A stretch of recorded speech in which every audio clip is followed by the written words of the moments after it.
Welcome to this training, guys, on creating lasting health and fitness goals. So what will you get out of this training? One, you will be able to define your foundational beliefs about health and fitness. You will be able to design a vision for yourself, for your health and fitness, and you will be able to plan a strategy for your health and fitness, right? But before we start, let me give you a brief introduction about myself. My name is Chua Ziming. I've been working in the personal development industry for more than 10 years. And right now, I'm managing a personal development company called Lifebook. And a bit about my health and fitness journey, since this topic is going to be about health and fitness, right? As a kid, I was very fat, 60 kilos at 10 years old. So I was always known as the fat kid. It's always been part of my identity, right? And then when I became a teenager, I was a fat teen. Why I say fat? Because I was 60 kilos at 10 years old. I was still 60 kilos at 17 years old. That shouldn't be. Even though I shot up. That's why I say fat, because by Asian standard, I was considered very fat. But then I look at the photo of myself now, I'm like, I'm so skinny. Yeah. But then by Asian standards, back then, Your nickname I was considered fat. No, because I had a small belly. So versus your kg, your weight or what? Yeah, I'm saying, I think by most people's standard back then I was skinny, but by the Asian teen body image, social pressure standard, I was fat. Okay. That's why even though I was skinny, fat was still my identity, right? And then 2010, I went to the US to study. And I thought that was when, I had this identity of being fat. So then when I went to America and I told Americans I'm fat, they're like, what are you talking about? You're such a scrawny little kid and you're saying you're calling yourself fat. So then that was the first time, that was mind-blowing for me, because that was the first time I'm like, oh wow, I'm not fat. That's the first time people say I'm not fat. And unfortunately for me, because I had that realization that I'm not fat, I'm like, oh, I can gain as much weight as I want now. And then unfortunately, I ballooned up to 100 kilos in that 4 years in America. From 60 to 100? Yeah. Wow. I think in 1 year, my most was I gained like 15 kilos in 1 year. Wow. And then in 2015 to 2017, fresh grad, I came back to Malaysia.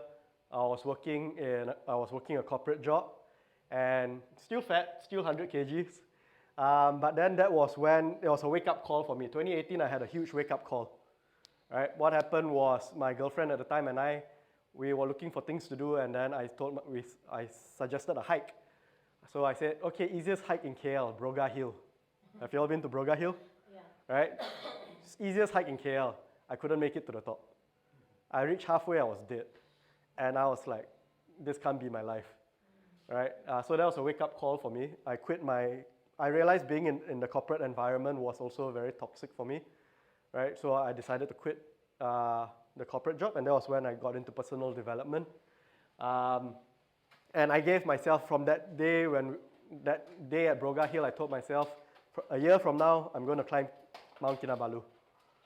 Right? From not being able to climb Broga Hill, I set that kind of target for myself.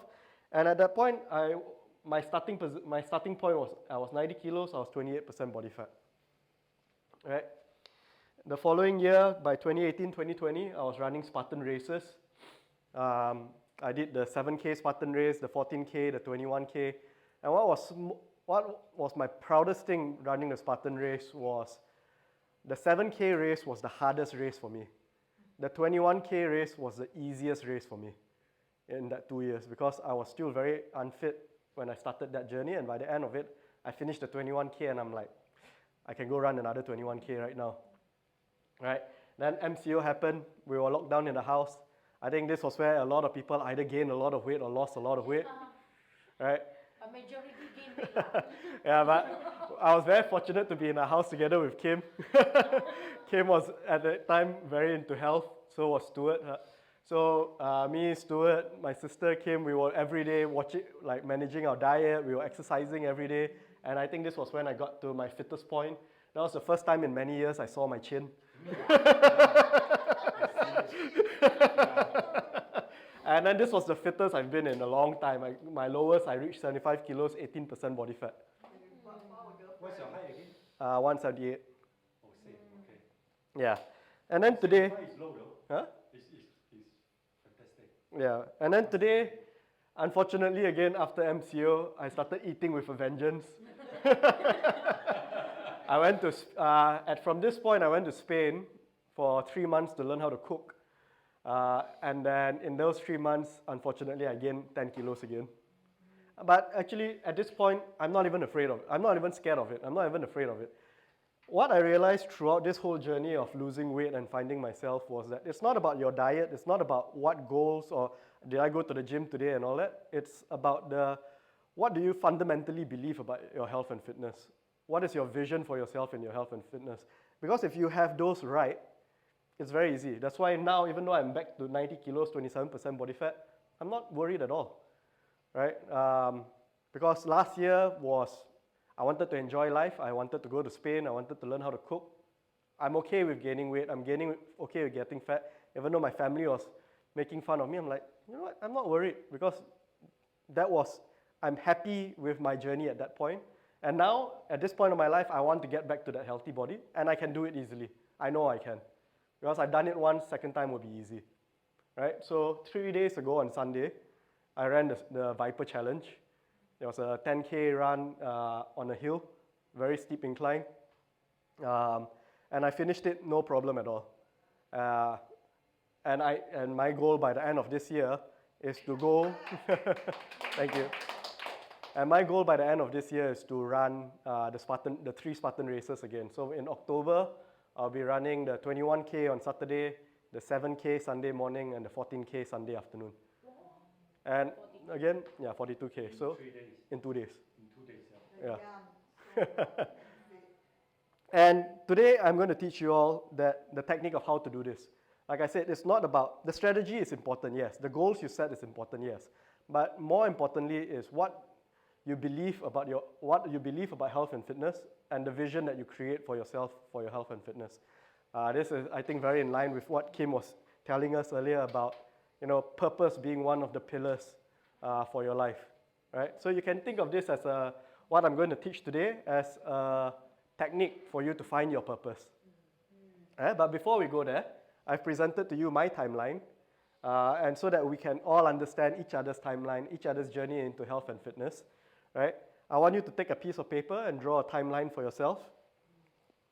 Identify at least 3 pivotal points in your health and fitness journey. And then also write down what your current health and fitness goal is, if you have one. I'll give 5 minutes for this. Is that okay?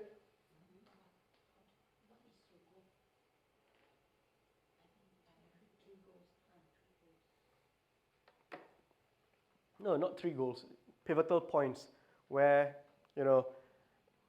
something big shifted in your mind about your health and fitness. Maybe like for me, when I was in primary school, actually at 12 years old, I woke up one day and I'm like, oh wow, I'm fat. And that was when I realized in my teenage years I had to lose weight. And then when I was in uni, I always told myself, how do people let themselves get so fat? I never understood it. But then when I was 20 years old, I looked in the mirror, I'm like, oh shit, what happened to me? How did I get to this point? So what were those wake-up calls in your life, or those pivotal moments in your life where you changed? Whether it's changed from getting to worse to better or better to worse.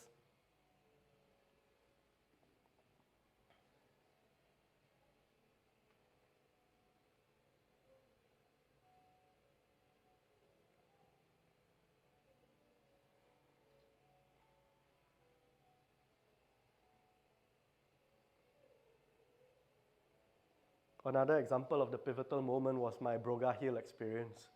That was the wake-up call for me to say, okay, I need to do something about this.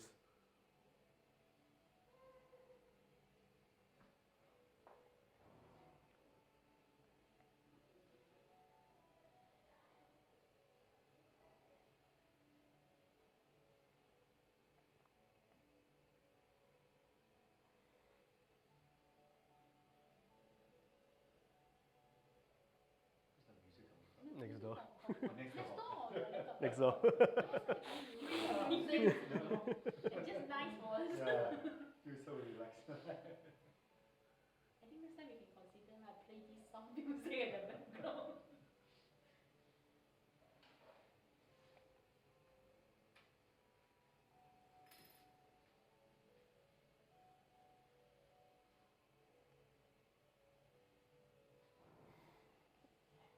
You good, Steven?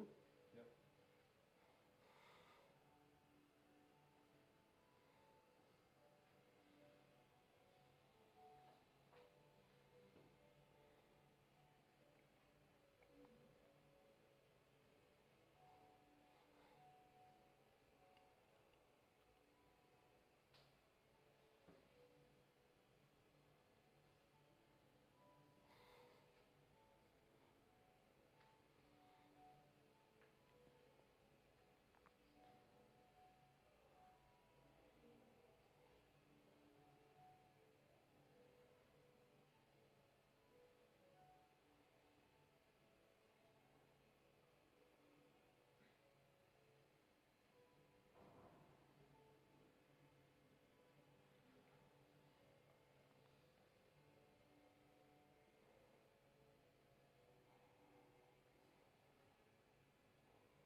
Give you 2 more minutes.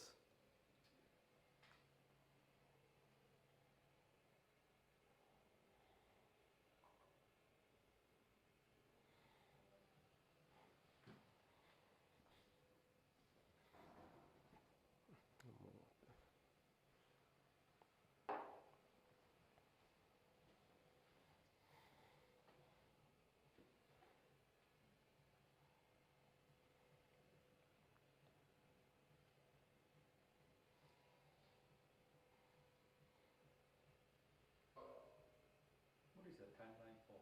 We draw a timeline. I mean, if you, like how I did it earlier, like different points of my life, different parts of my health and fitness journey, Okay. right?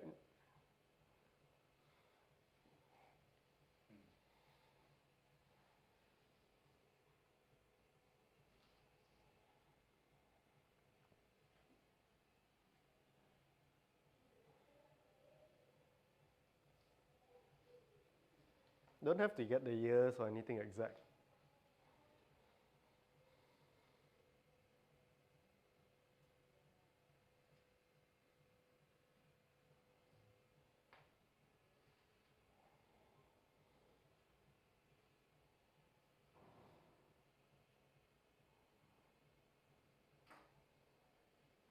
Okay, need more time? 1 more minute then.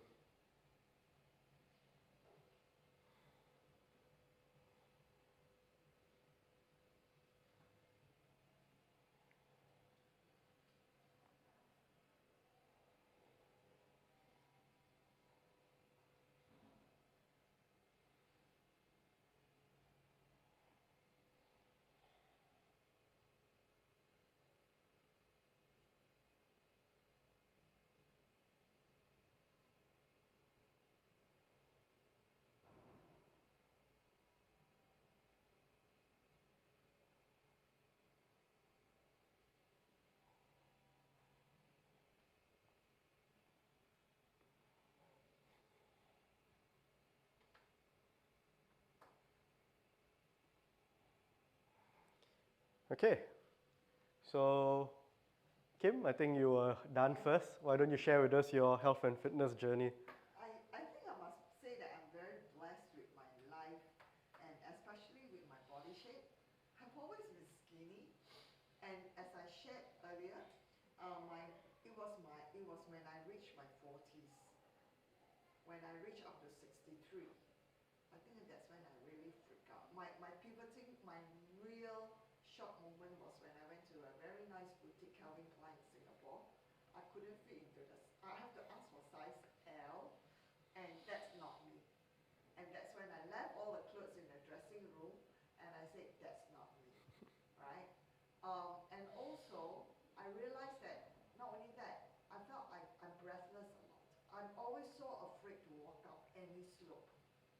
confidence and all.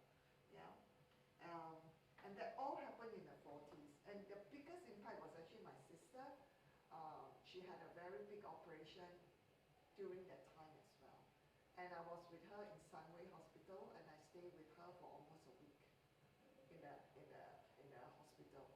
And that was the time I said, I swear to God, I don't want to be there. Mm-hmm. And I don't know what I want, but I know I don't want. I don't want to be tired. I don't want to be sick.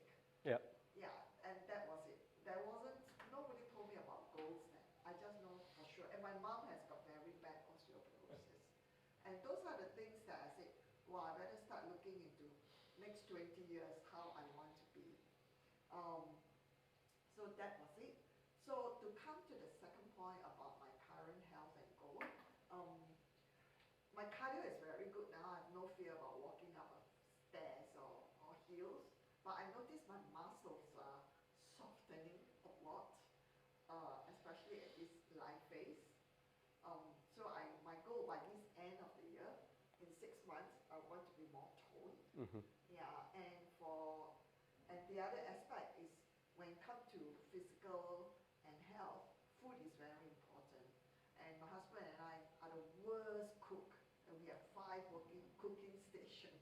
And we said we will learn how to cook at least once a week, a new recipe.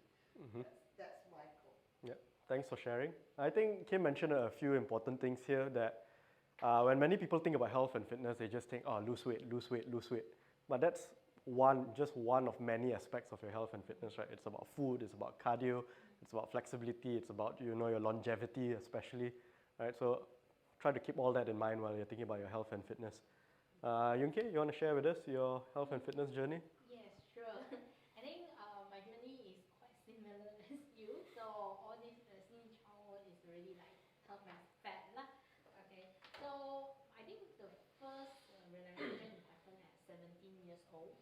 I think that one is more on the pressure surrounding of friends lah, because most of the people is skinny. Okay, in the classroom, and you can see people surround you is all able to wear the nice skirt or nice clothes, then you feel like you want to be part of it instead of just wearing the same kind of t-shirt, the loose one. So that is where I want to lose weight at that time during the 17 years old, and everyone would think like, okay, personal image is very important for you to attract someone, whether attract gay or attract the right one. Okay, yeah. So that is where the first time I tried to go for a lot of exercise. Get a replacement meal at 17 years old, and I managed to lose 15 kg at that time. Nice. Yeah, so, but then after I changed all this, I realized that it doesn't achieve the result that I want. I get a boyfriend or wear nicer clothes, because I was just someone that doesn't really want to dress up. Mm-hmm. So that is my character. But I thought that once I lose weight, I will be able to wear all the nice clothes, I will feel happy, but eventually not. So I just let it be again, so I gain weight again. So I gain weight again, and when I enter the corporate, but slowly, gradually gain back the weight. And of course, when I enter the corporate, is worse lah, because of the work stress, and then you just sit there the whole day and eating all the snack or whatever. And the second time, the realization was happened at 28 years old. That time you just feel like you don't have much energy, and people surround you, because I'm joining the young tech firm, everyone was so energetic and able to do things a lot and able to run here and there, go for hiking and cycling. Then I say, guys, I cannot do all this. Then you feel like you're left out. So again, that is where triggered me. Okay, time to look into that again. So at that time, I managed to lose 10 kg lah. Nice. But after that, again, bounce back lah. Again. Okay. Yeah, okay, again, bounce back, because later on I moved to the other company, and the other company, the environment was also a bit different, and also because of my job was getting more and more responsibility, I got more stress as well, so I gained more weight. And I think only until recently, this time I feel like I want to do exercise. It's not because of the weight anymore, because I actually quit my job last year. And in this 1 year, I control a bit of my diet. I managed to lose about 9 kg. Just not doing anything like exercise, but just controlling the diet. So I realized actually a lot more important is about diet and also my emotion. emotion. Mhm. When I stressless, I feel like it's easier for me to control my diet and my health lah. So right now I'm looking for some way to lose more weight. And also mainly because I have some health issue right now because I go for medical checkup. So the doctor has said that it was overweight and also have like fatty liver, all these things. Mhm. So it shocked me. Although I kind of know who have, but the doctor said, yeah, it's quite bad. So you need to do something. Because at first he asked me, do you smoke? I say no, I don't smoke. Do you drink a lot? I say no. But you seems like you drink a lot and you smoke because you have Oh, loss in the wow. fatty liver, yeah, and high urine and all these things lah. Yeah. So then I was like, actually, I'm a very normal person. I don't go any night activity. I just like work and go home. But doctor say, but you are not healthy at all in terms of the numbers Mhm. and the measurements. So I'm like, okay, that is a realization that I have last year. That's why I decided to quit my job. Mm. Because I think that is a lot have due to the job itself. Because I can't control the workload. Yeah. Because I was there, I'm the manager, I need to take up a lot of workloads. But I think health is very important. Yeah. Because at the end, I don't want that either I end my life earlier or I spend most of the money on medical later. Yeah. So I decided I just quit the job and find a way. But so far I'm happy with the 9 kg, lose of 9 kg, but I think more can be done. Mhm. Yeah. Okay. Nice. I think today's training will be very beneficial for you because it sounded like your motivation when you were younger and then when you were 28 was a lot of external factors, right? Yeah. But then you realize once you find your own personal reason for wanting to be healthy, that that motivation will keep you going a lot longer, Yeah. right? And stress is the number one killer Yeah. out there, right? Now So I have no stress consider for now, so I hope I can make use of the time now. that's good. Good. Okay. Thank you. Thanks for sharing. Stephen, you want to share? Yep. About the timeline, I've been living in a very active lifestyle ever since.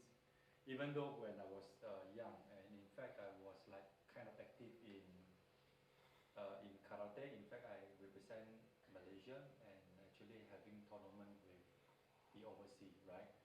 So, but not until when I reached my 30 to 40, that was a period that I started out with my new company setup. I was been like very focused in, getting some achievement in my career development, things like that. So that is also, so I get involved with a lot of entertainment, meeting our client, drinking, kind of thing. And I think from that moment, I think my body started to out shape. I started to build up like tummy kind of thing, right? Not until when I started to do an annual body checkup when I was 35. And I started doing body checkup once a year from 35 all the way until now, right? Everything, the reading was fantastic. Everything is perfect except cholesterol. So I've been suffering from this high cholesterol since 25, when I was 35, and every year the same number is there, So ongoing for 5 years, and I couldn't find a way to bring it down. And I actually bought some books and read to understand what is cholesterol and how can I manage it well, right? So the finding was actually 80 almost 85% of the cholesterol actually produced from our own liver as a food to the brain. So even though I thought like, I shouldn't be eating all the sotong, prawns, char kway teow or whatever, then I said, there's only contributing about 15 or maximum 20%, right? Even I don't eat all these, I still produce, my liver still produce 80% of the cholesterol, as to support the body system, right? So finally I get to know, perhaps like, if I can do exercise and start working out, that's going to be help me to consume some of the cholesterol in a way. So at my age of 40, I come to the point that that I know I need to restart my active lifestyle again. But I'm a person that I don't go into extreme in a way. I believe a lot of people will say, okay, I want to start working out or whatever, especially guys, right? I go to gym, I want to join membership, I want to do this, I want to do that, but I don't, because my way is like, I'm trying to find what is the most natural lifestyle I can do, because I don't believe like joining a gym club for 1 year, but I need to drive, go through the jam for 30 minutes, and then I park, I need to change, I need to take shower, I need to work out, and then I come back. It takes you at least 2 to 3 hours, right? I don't believe, because I don't believe I can keep this as consistency, right? So what I started actually with, I started with walking. So what I wanted to do, I just tell myself I need to wake up at 6 o'clock, I take a shower, I change, and then I start walking outside my house. And honestly, I started at just 30 minutes, right? And then after a few weeks, I don't feel the resistance no more. Then I started to increase to 45 minutes to 1 hour. Then, and then again, there's not much of resistance to my body reaction, right? I started to go to Bukit Kiara and start walking hill, you know, because I need resistance for me to feel, for my body to feel it, right? So I think after I've been doing this almost 9 months, and then only I started to run, like 3 km, 5 km, and I continue doing run, even up to today. In fact, I started to increase or to involve more sport when I was like 44, 45. I include swimming and also cycling, right? That is my timeline of what I've actually gone through. But of course, during the 2 years of pandemic, I suffered a bit because during pandemic we were not able to do outdoor sports so much. And I seated a long hour at home, you know, for working at home for more than at least 8 hours or whatever. That period is kind of actually damaged the physical condition a bit, you know, affected the health condition as well, right? So yeah, so if you ask about the 3 pivotal points in my health and fitness, the first one will be cholesterol. It started when I was 35. The second one actually is the performance, decline of performance when I reached 46, because when I was 40, and I started into endurance sports, I've been always be in this very competitive conditions, you know. No one should be running faster than me, no one should swim faster than me. I will chase you down, right? No one. But honestly, when I reached 46, I started to notice my physical strength is declining, and I have to spend some time to adapt my thinking, because I have to admit, I'm not saying that I'm old and I'm weak, but I have to adapt. I have to understand that my body condition might not be, you know, keeping up to my expectation. I have to do a bit of adjustment on that part as well, right? And the third one is actually more of the muscle strength training as well, because in the past I've been doing too much of endurance. I guess for a lot of people, that if you are looking at burning fat, no doubt, endurance sports, when you consume a lot of oxygen, it actually burns fat as energy. But again, I also believe a lot of people didn't notice that while the body is burning fat for energy, at the same time they burn muscle as well. And especially when we reach 40 years old, we started to losing up muscle. And what more that I was like overdoing in endurance sport, without me notice that I'm actually getting weaker when I was doing too much of endurance, right? But in my mind, I keep thinking that I'm stronger, but physically I'm actually weaker. So in the recent approach, I actually signed up a gym. Finally, I have no choice, and with a very clear determination that I need to start building my muscle. You know, yeah, that is the one outside section 17, the one on top of the superfood. Because I believe I want it to be very near. It's only 400 meters away from my house. Right? Yeah. Okay. So, so what's my current health fitness goal? Like what I mentioned, actually, during MCO, I was seated too much. In fact, sitting is more damaging than sleeping, right? And what more is, I have been sitting in a very bad position. I like to, you know, slouch at my lower back, you know, that actually affect my backbone out alignment, you know. Yes, And when this backbone is actually out of alignment, it started to pull my ligament here. And I face a difficulty in performing in sport. Not only that, every time when I bend, I feel the pull, I even have to go to Cairo to fix this.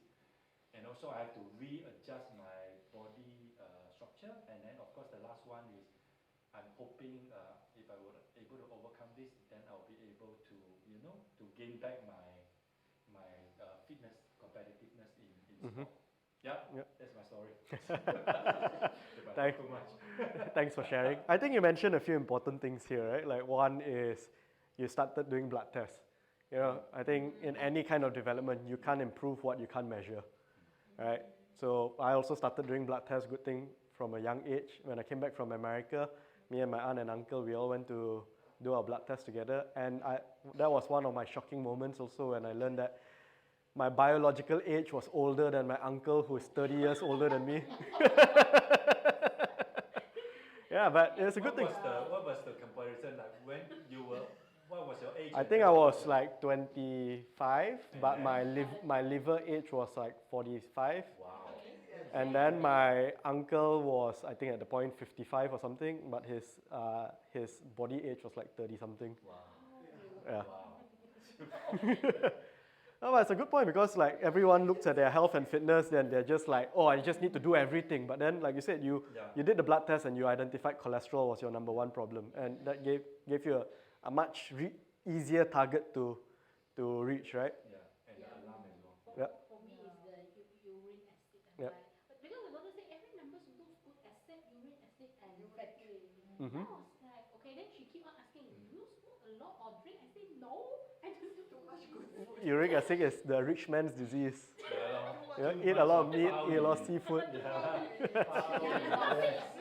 take care too much. Or seaweed, too much seaweed. No cholesterol, no high blood pressure, nothing. Do you like ma choy? No. Okay, Karen, maybe you want to share with us. Yeah, actually for me is I used to be a very fit person, but my 3 pregnancy destroyed my figures and health. But of course, every pregnancy I gained 27 kg. Wow. And my baby was only 2.5 to 3 kg. For your information. And Well, your 27 kg is cumulating. No, 27 kgs from when I got pregnant until my delivery, my labor day. Okay. So, and then when I give birth, I only lost 4 kgs. And my baby is only 2 over kg. So the rest is all in my body. And people say it's only water retention. But when I press, it's not. It's bound back on. It's not water. But it's a good sign, But frankly speaking, I take very good care of my figure, my health, because I'm not the kind of person that I like to look in front of the mirror and I want to wear very nice clothing because I used to be corporate. But every pregnancy I gain and I go back. Before I break pregnancy, I was like 53. After that, become 80. And then after that, I go back to 54. And then the second pregnancy, gain again to 82. And then I go back to 55. Add a bit lah.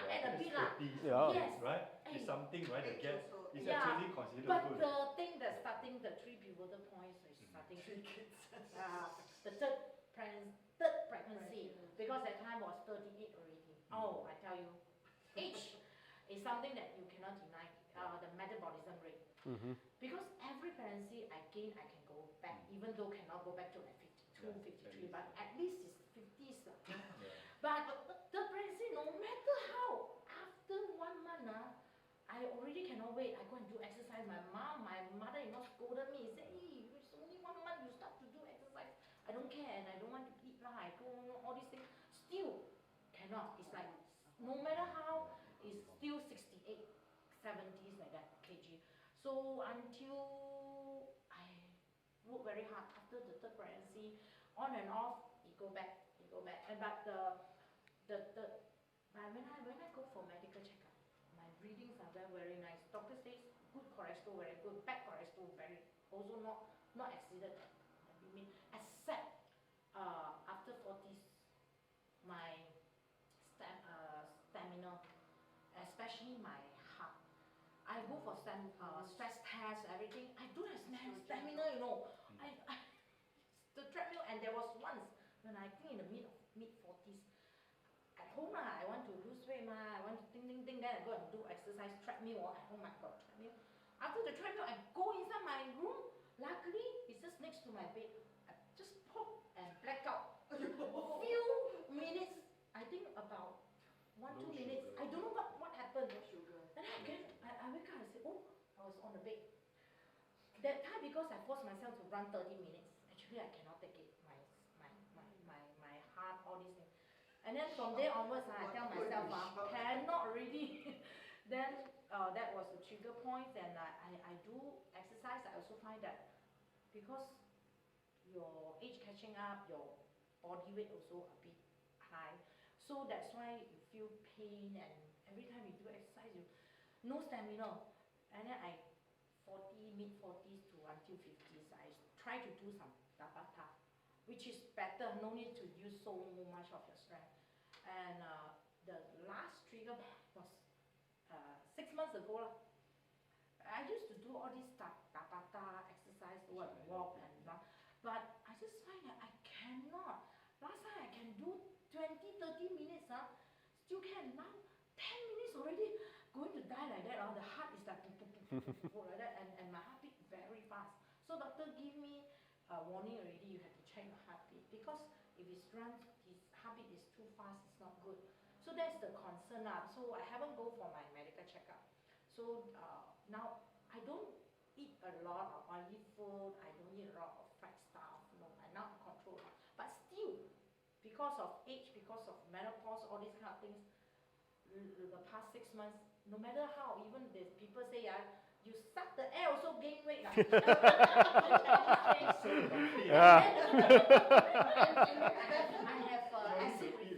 have acid reflux. So I got difficulty controlling my diet, even though I said I don't want to eat so much. But once I'm hungry, I start to cannot even. Gastric also. Yeah, the reflux is very bad. So that is, I hope you can guide me what to do now. Okay, thanks for sharing. Thank you everyone for sharing. Right, the point of this exercise was for us to understand each other's health and fitness journey, right? We are all on different points of our journey. We've all gone through different things. But I hope that you all also see that there's a lot of collective wisdom among everyone, because everyone has gone through their own experience. You can learn what you should be doing, like Stephen said, how he got into endurance again. He started slowly, right? He started doing tests, or maybe you might learn something that you should not do, like in my case, right? The Americans said I was skinny, so I'm like, okay, can gain weight again. Right.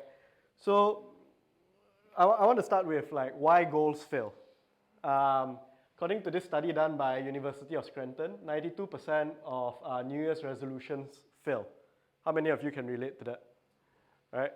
And the top 3 New Year's resolutions are always exercise more, eat healthier, lose weight. This has been my New Year's resolution for the last 20 years, I think. Right? Never worked. And why? Because most people create goals without really understanding why they set those goals. That's the crux of this training, right? And this leads to frustration, disappointment, overwhelm, and stress. Many of you have seen this before. The golden circle, your why, Simon Sinek, right? How do most people's goals look like? I'm going to lose 10 kilos. I'm going to go to the gym 3 times a week. I'm going to run 5 km every day. Any of this look familiar? Yes. Right? But why? Kgs a lot. Yeah. But why? Right? For me, I had all these goals before. But, the problem with a lot of goal setting is it comes from a place of fear. It comes from a place of scarcity. Right? I'm going to lose 10 kgs. How that doesn't sound motivating, right? Like how much can you use that? I'm going to go to the gym every day. I'm going to run every day because I want to lose 10 kgs. The motivation is going to die down at some point and you're just going to stop doing it. So what I'm going to propose to you here is what is called the Lifebook framework. Lifebook is the company I work for, right? And Lifebook has a 3-step process for different areas of your life, right? The 3 steps are envisioning, planning, and achieving, right? envisioning is the first step. Understanding your personal beliefs, creating a vision for yourselves that pulls you towards it, a vision that excites you, right? And then from there, coming up with your plan on how you're going to achieve it, and then achieve it. But most importantly, the Lifebook framework, it's an empty system. What do I mean by an empty system? I don't provide you the answer. All of you, as you heard just now, you are on your own journey. You have different experiences, you have different circumstances. Lifebook, what you're here to learn is the framework. You come up with your own premise, you come up with your own vision, your own purpose, your own strategy. I'm not going to teach you how to do weights, how to do stretching. I'm not an expert in that, right? So if anything, take away from this the framework. And this is something that you can use to continuously think about your health and fitness and hopefully improve your health and fitness. Right? So the Lifebook framework has 4 steps. Call it the premise, vision, purpose, strategy, PVPS. Premise is the foundational beliefs you hold. Vision is the ideal state you would like to achieve. Purpose is the compelling reasons why you want what you have in your vision. And the strategy is the specific actions. This is where your goals and habits come in. Right? Many people think about their goals and habits from the start. But if you don't know what you believe in, if you don't know what your vision is, if you don't know why you want that vision, your goal is going to fail, right? So the goal shouldn't be your first step. The goal in this process is your last step. Once you understand all this about yourself, about your health and fitness. Okay? So this is basically the agenda and the breakdown of today's session. Good? Okay, so let's start with our premise. What is the premise, your foundational beliefs? You can think about it by answering these questions. What deeply held beliefs shape your health and fitness? What values and principles matter most to you when it comes to health and fitness? Why it's very important to start from your foundational beliefs. Many of us adopt our beliefs from our parents, from our culture, from our community, right? Like when I was young, I still remember to this day, and I always curse my grandmother and my auntie for saying this. Oh, you're so smart, huh? You finished the food on the table. Oh, you're so smart, such a good boy. Not this auntie. You finish all the food? Such a good boy. So I'm like, oh yeah, I have to finish all the food on the table, right? Oh, you didn't finish your food. There are starving kids in Africa, you know. You know, these kind of things you hear. So this is a common Turkish proverb. A man without a belly is like a house without a balcony. So having a belly is a sign of prosperity, right? So what I'd like us to do now is to, let me give more examples of foundational beliefs or premise. These are my premise and foundational beliefs for health and fitness. Nothing in life is more important than health and fitness. You can have the money, you can have the love, you can have whatever, but without the health and fitness, you won't be able to enjoy it, right? My body is designed to be well. What I mean by this is if I take care of my body well, if I give it the nutrients it needs, if I take care of it, my body will naturally be well, right? It's actually a very easy process, but I think people overthink it too much. I am in control of my physical destiny. What I mean by this is if I become unhealthy, I become fat, yes, it could be because of circumstances, but I'm in control, right? So I have no one else to blame but myself. I have no one else to be grateful for but myself. And I can make choices in my life to make my body age more slowly, right? I don't believe that, if I'm 80 years old, I have to be a guy in a tongkat or whatever. You know, you see today, this day 60-year-olds that are so young and vibrant, like my uncle Stuart, younger than me at 60 years old, right? So I have that choice to make my body age slowly. And it's important that I have this belief, right? Because if I believe it, I can do it. And here are some other beliefs that have come from the Lifebook community before.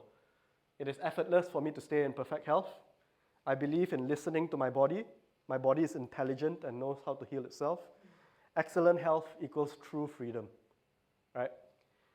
So what I'd like you to do in this next 15 minutes is to identify what your foundational beliefs are in your health and fitness, right? It could be what you want your belief to be, or it could also be what beliefs you have right now. right? This is going to take a lot of introspection. And this is really, the life book process is not, let's do it for the next 15 minutes and we're done. It's going to be an ongoing process, but this is just to help you kickstart that process. Take the next 15 minutes to write down a few premises, a few foundational beliefs that you believe about health and fitness. And if you don't understand what that means, you can try to answer these questions.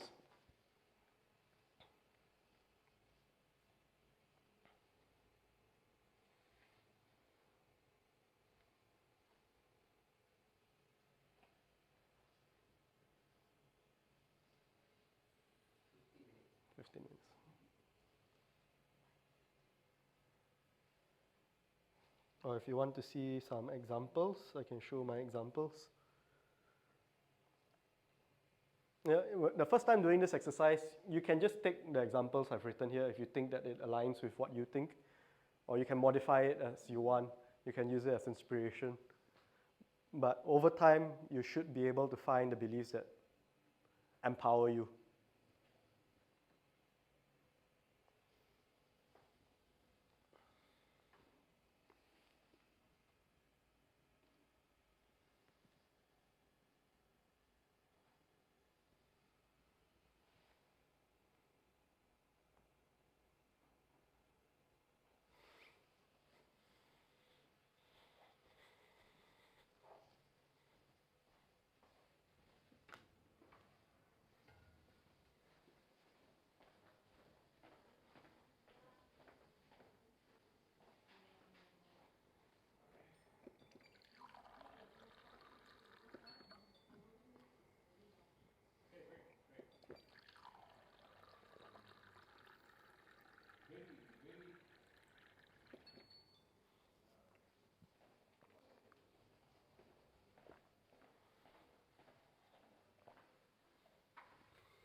How many do we need to write down? As many as you want.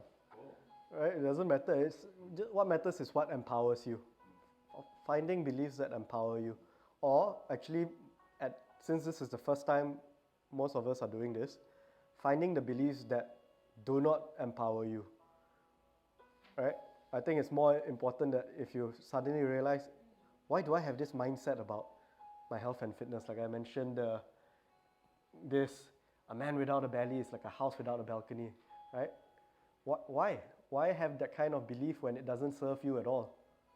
Right? So I think it's just as important to find foundational beliefs that you want to get rid of.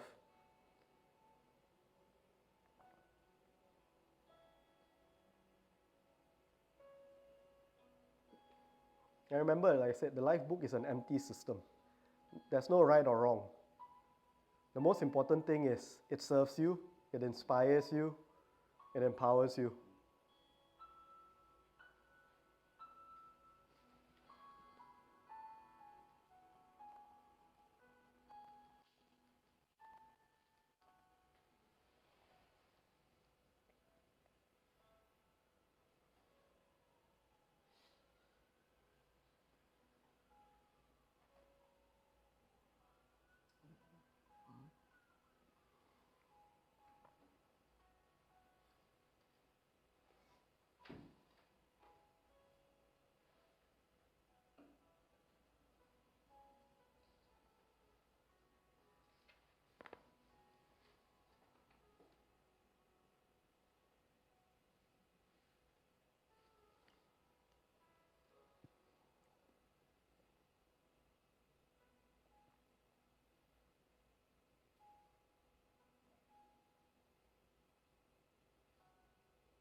Okay, I give everyone 5 more minutes.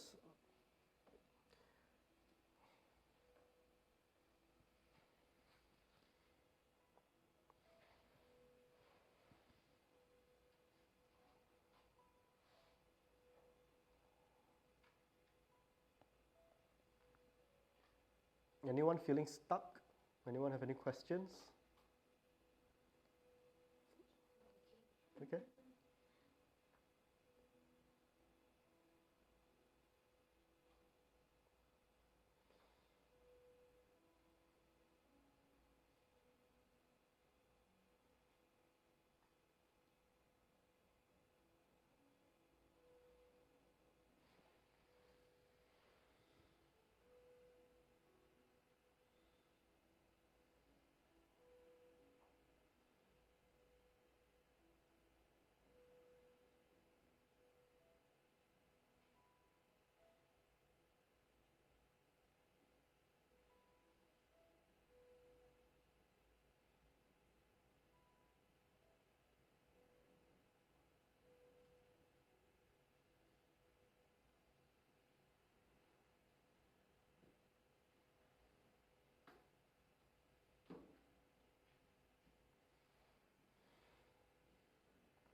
Okay, 2 more minutes.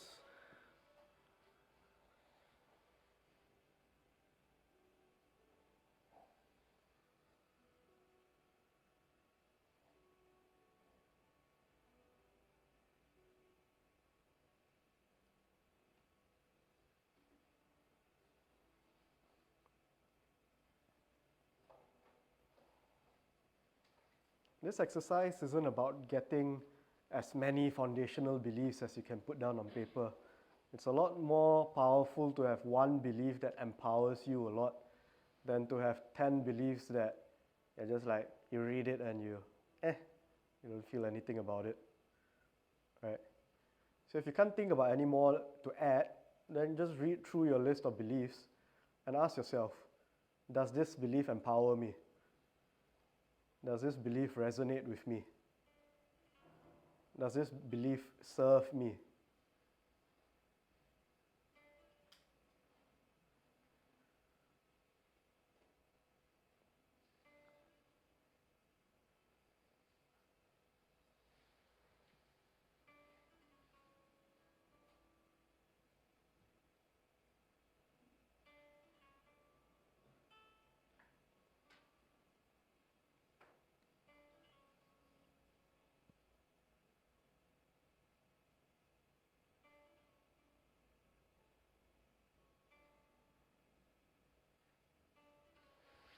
Okay, I think I see most of you are done already. Right, so before we end this session, before we go for our break, would anybody like to share one of your beliefs? One of your foundational beliefs? I'll share. Yeah? Okay. I believe that we are so individual. What works for you may not work for me. Mm-hmm. There are people who could just continue eating meat and still thrive, right? And some people just cannot. So we have to really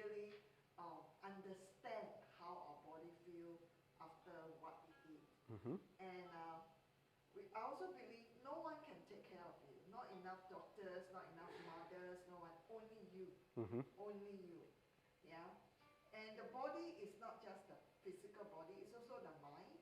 Mind control how your body really works.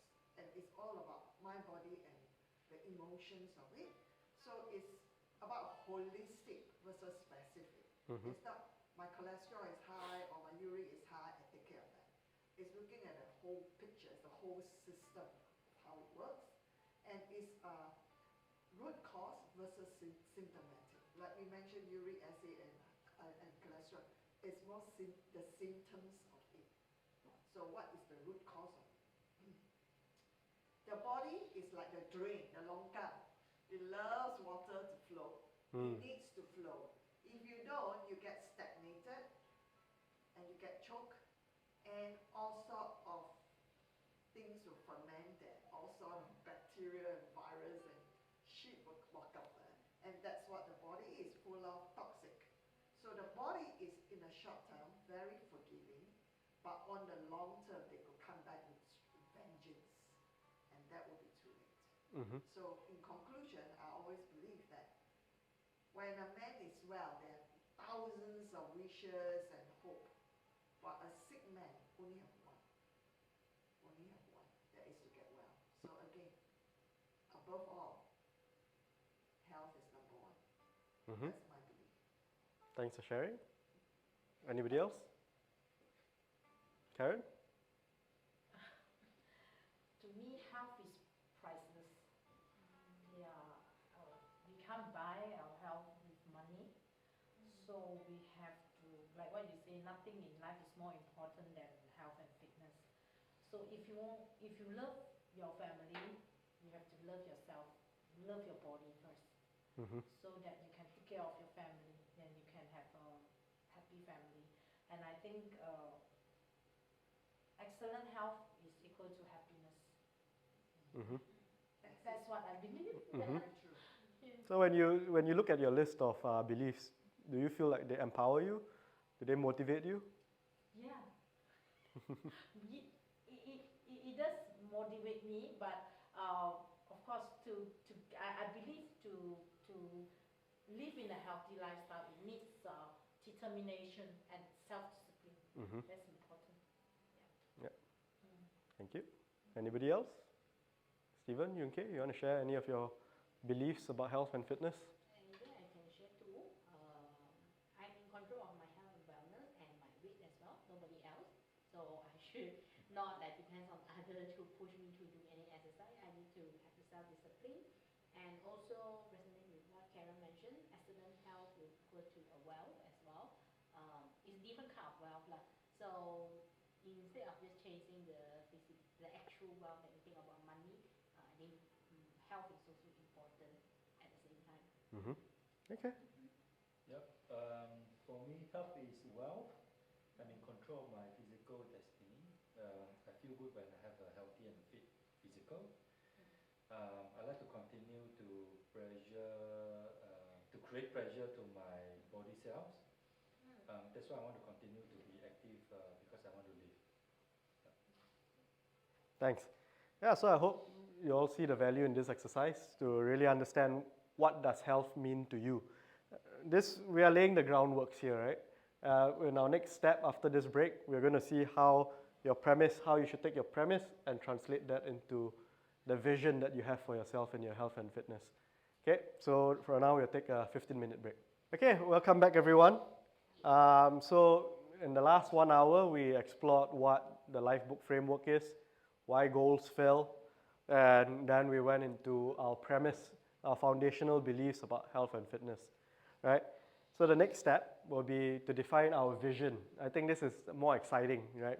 Your beliefs might not be so concrete, but your vision is where you can start imagining what your future is going to be. Peter Drucker says, the best way to predict the future is to create it.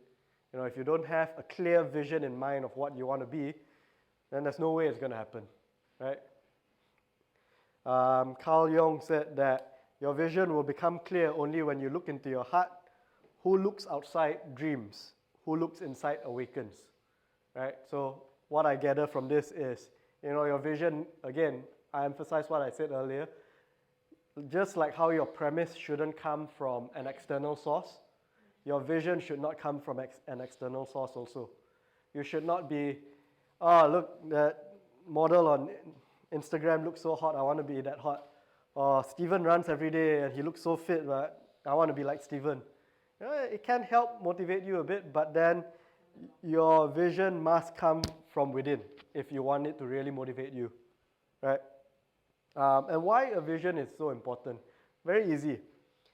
If you don't know where your point B is, then where the hell are you going? Right? It's as easy as that. So having a strong, compelling vision. And again, the vision part is my favorite part of this whole exercise because many people, when we create goals, like I said, from a place of fear, from a place of scarcity. We're creating fears that they are trying to push us away. But instead, come up with a beautiful vision that will pull you towards it, right? You'll find that it becomes a lot easier, right? So the questions that you want to answer when you are coming up with the vision for your health and fitness. How do you want your health and fitness to feel?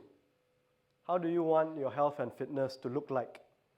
What do you want to be doing on a consistent basis, right? Here are some of my examples. This is from my vision. I'll live to at least 100 and still be able to walk, run, jump, and enjoy life, right? No doubt about it. This is my vision. I could get hit by a bus tomorrow. Doesn't matter. This is the life I want for myself. I can do any physical activity, no matter how intense, without my health and fitness becoming a limiting factor. Why this is so important to me? We talked about this earlier where freedom is such an important value for myself, right? When climbing that Broga hill and not being able to complete it, I was like, shit. All my friends continued to see the sunrise up there. I was stuck in the middle. That was such a depressing feeling, right? I never want my health and fitness to be limiting me from doing what I want to do. I want to be able to look in the mirror every morning and be like, damn, you look sexy today. Give myself that confidence, that boost every morning. And being in great physical shape is my identity, right? I don't have to tell people I work out. I want people to look at me. I'm like, damn, that guy works out. It's a part of who I am, right? And these are other visions that have come from the Lifebook community. I choose to be a strong, muscular athlete for the rest of my life. I will continue to improve my aerobic capacity, my strength and flexibility as time goes by.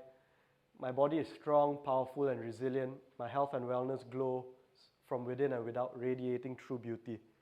So, again, another thing I love about this Lifebook framework is, again, being an empty system.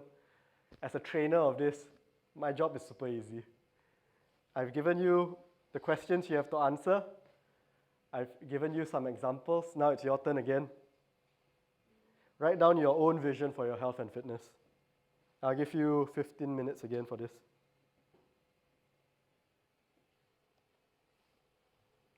Oh, but before that, any questions? Any questions about what you need to do? It's clear what a vision means.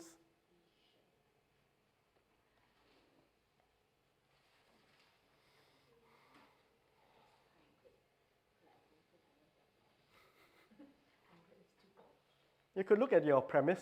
You could look at your premises you've written. What does someone that believes in these things look like, right?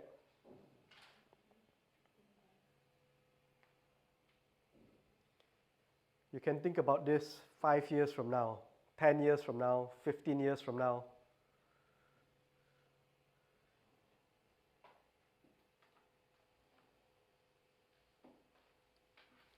Think about, are there any role models you have in your life that inspire you? Who do you want to be like when you grow older? Like Kim mentioned before, Gary Player, that golfer, at 80 plus, very inspiring, right? Or who you don't want to be like when you get older can be another vision that you have.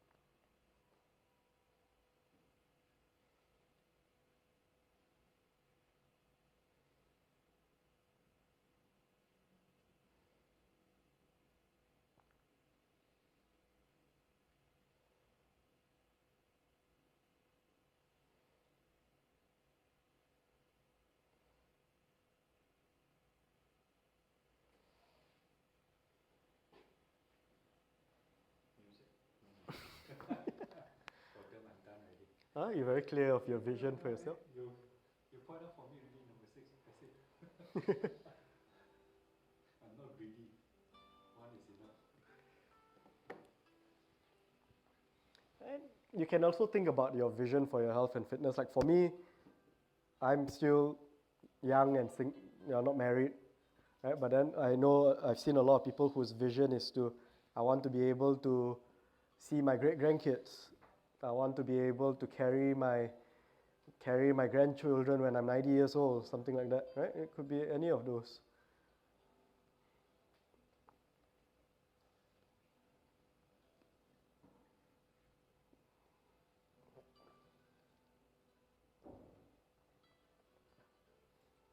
One of my big inspirations for number one was when I was hiking in New Zealand. I was there for 2 months, and I see all these people hiking through the mountains. They were all 60, 70, 80 years old, and that blew my mind because looking, This in Japan as well. yeah, You know the old guy, even the lady as well. Yeah. 70, 80, they still go, even though they go slow, but they still Yeah. capable of doing long distance. When I went to Kota Kinabalu, I met these 2 old Japanese couple. Every weekend, they climb up to the midpoint of KK. It's just their weekend activity, and they're 70 over years old. So inspiring. Because growing up, my mindset was like, because my family was like that. Once you're 60, 70 years old, you just stay at home, no social life, no health and fitness, in a wheelchair, carrying tongkat. That was what I thought I would be at 60 years old. Maybe 50. Maybe even They start 50. 50. Yeah. Oh.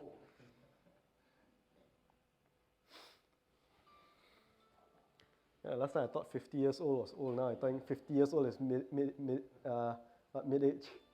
midlife.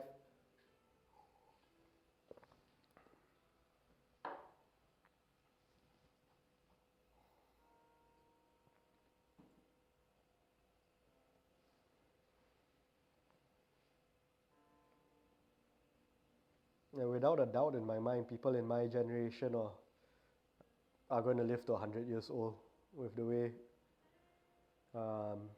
medical technology is progressing. But it's a matter of whether, the last 30 years of my life, 20, 30 years of my life is going to be in a wheelchair or in a bed or still out there enjoying life.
What did he say?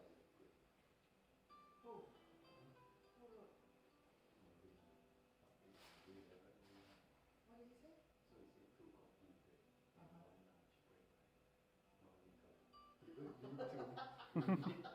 50 minutes toilet break. You know why or not?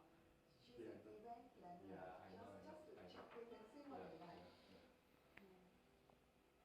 I'm going to call Mr. Lee about doing Yeah. next week. Yeah, I'm good. After today, I I'm good. heard he likes to do. Yeah. After today, everything is good. We go and drink with him. It looks like most of you are done already. Done. Because you're older, we already thought things through. I don't think. 30 years old, look at my 50, 60, it's like, oh my god, that's so long. I think that's not necessarily true. There's a lot of older people who've never even thought about their health and fitness. This is one thing I really don't understand. Hmm. They accept it. Yeah. They accept that this is how it is. Yeah, that's what scares me the most when, like, I talk to my parents and they're like, I'm 60 years old, this is how I'm supposed to be. This is who I am. It's also the peer group and where their Mhm. experiences. Yeah, the peers are like that, so hard to be different. Yeah. You've at least written down some of your visions because that'll be part of the next exercise. Karen, Yunke? Yep. Yeah? Yep. Okay. So since we are such an effective group, the next one is the purpose. Now looking at your vision, identifying your compelling reasons for your purpose. What energizes you? What empowers you to take action? What motivates you to achieve your vision? And why do you want the most out of your health and fitness? So I think instead of just doing like what we did the last two rounds of just sitting down and writing it to among yourselves, I'd like us to sit in a circle and let it be more collaborative effort.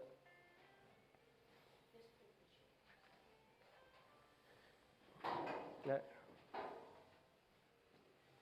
Yeah.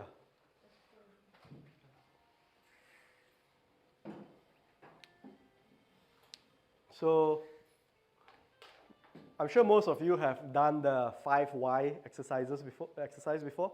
Have you heard of that? Right, Stephen? 5 whys. Yeah, after you answer, then you ask why Yeah. again and ask why again. So Why? in my vision, I may have written, Oh, 5 why. I will live to at least 100 years old and still be able to walk, run, jump, and all that, right? So we'll take turns one by one going in a circle. Say one of your vision, and then the group will ask you why that's so important to you. Don't just say why. Like try to dig further. Why is that important to you? Why does it matter if you are able to achieve this or not? Right? Why is this your vision? How does it energize you? Right? How does it motivate you? How does it empower you? Although we ask this question. You can ask these questions. You can ask why, but Is it under vision or purpose? this is purpose. So you've When already you ask why, so if I can answer, that is the purpose of me for that vision, having that vision. So Having his that purpose vision. answer is the why to the vision. It could be there's two ways to look at it, right? It could be the purpose is the why to the vision, or it could just be to your health and fitness overall. Why is health and fitness overall so important to you? Right? Again, I'll provide some examples. So I want to be the best I can for myself, my family, and the world. So what I mean by this, like I mentioned, my parents are not the healthiest people. And one reason why I want to be healthy is because I want to be an example for them. You know, when I tell my father to go to the gym or to drink less, he look at me and I'm like, you got belly also what? You drink every weekend also what? Why should I? Who are you to tell me what to do? Right? So why I want to be healthy is for my family. And why for the world? Because I work in personal development, this is my belief. I work in personal development, I feel like I have a lot to contribute to the world. But if I'm 50 years old and can't even talk or walk or go anywhere anymore, how am I going to contribute to the world? 50, so young. Go further. This is what young people say. It's like, for us, it's just, yeah. Oh, honestly, last time when I was working in the corporate world, at that lifestyle, I was working till like 9 a.m. to 2 a.m. and I was drinking every day to entertain clients. I honestly didn't see myself living past 60 or. Yes. Or not, I didn't With remember. that kind of lifestyle. With that kind of lifestyle, like I said, at 25, my liver was 43 years old. Older liver than my. Yeah, but then I notice nowadays the young generation, they don't take health seriously. I would like I think it's like extreme. Yeah. yeah, they are very extreme. Yeah. One is this way, one is Like this way. I have two, my eldest and my second one is totally extreme, different, Mhm. you know, opposite in the sense that like my eldest one, he's only 20, he's 23 this year. But every time when I talk about health, he will tell me, maybe also he will tell me that why if because of health I cannot do what I like to do now, then it's no meaning. You wouldn't know what will happen the next day, like what you say. But for you is you say, I want to be healthy when I am at 100 years old, I want to do this, to that. But to him, he doesn't think like that. Because to him, it's like, it's very negative. And probably also because he has actually encountered some family members, the loved ones, just pass away suddenly. And to him is, he says that, like who and who lah, auntie, today I see her, but tomorrow he just died. Yeah. And then I don't want to be like her. I want to do what I Yeah. do now. I want to do what I like, what I wish to do, what I love to do. I love to do. Yeah. So I just don't care. Every night I say I drink more water lah. I don't stay late. No, sleep earlier. Why why you always mumble all these things? I don't like to hear. So I don't know. On one hand, I try to tell him that health is important, you know. But on the other hand, what he says also true. Yeah. You know, he give me a, yeah, he tell me, and I see like how my parents last time we say, when you grow up, only I go for holidays because right now you're still young. I want to work hard to so called to spend all the money that for my children, let them have a higher education, all those things. But when we graduated, when we start to earn money, they cannot walk already. Yeah. They cannot even travel, cannot even go with us, you know. Even we say, I buy you a ticket lah, go overseas. Cannot already. So that's why that also give me let me change my mindset also. Because right now I tell my children, I don't care. Now I want to go where also, I just go with your dad. That's it. I don't care. I don't say that maybe next year or maybe after you graduated, I go and plan for my holiday or things like that. What I want to do, I will do it now. Because life is short, you know. And on one hand, we want to take care of our health, but the reality is, it's beyond your control. Yeah. Yeah, there are a lot of things. So beyond your I control. always think about a lot when you talk about health, fitness. A lot of people keep thinking this is such a boring life, right? Yeah, They it's almost not. feel apologetic. Enjoy lah, 享受一点啦, enjoy lah. But who is saying we are not enjoying it? I can still travel and still and keep fit. I can still go out at night and drink once in a while. Who said I don't drink? I drink, right? But it's what is that moderation that works for you, Yep. right? If you're not Who say enjoying, I don't how go would out you for be able to Balance, you must continue have a doing it? balance. Yes. Right? Yeah. It's how you regulate. Yeah. Right? I think that's the important part that you said, like for you, right? Because like you said, your son or your child thinks that, you know, he has a completely different approach into health and fitness. And, you know, coming as from the perspective of a son who has a mom that nags him a lot, you know, sometimes it's just, like I said, everyone has their own journey, everyone has their own beliefs. Yeah. I think the best thing you can do is you can just be your best self, live your best health and fitness journey, and then become an inspiration. There's no point nagging or, you know, oh, you must change your mindset, you must do this, you must do that. Yeah. When the time comes for them to have that realization, they will. Like, That's their choice. for me, I think the biggest inspiration for me is definitely Kim and Stu, right? In terms Even of more pressure to live up. I mean, what you're trying in to terms say, of it health should and not be told to do. Yes. You Yeah. should come to the point that they have a Inspire self-realization. them Yeah. That they know, okay, Yeah. I understand what my mom Yeah. told me that, yes, I They need to must do this. realize it themselves, Yeah. rather Yeah. than you keep nagging and Yes. nagging. Yeah. And What the they best do, thing, they do. the best thing you can do is just be an example. lead by Yes. example. Lead by example, be an inspiration for them. It's like my family, like every family, when we sit together, we all binge and eat through the tables, you know, like the food is spread till like from one end to the other. But do you need to gorge? You don't have to.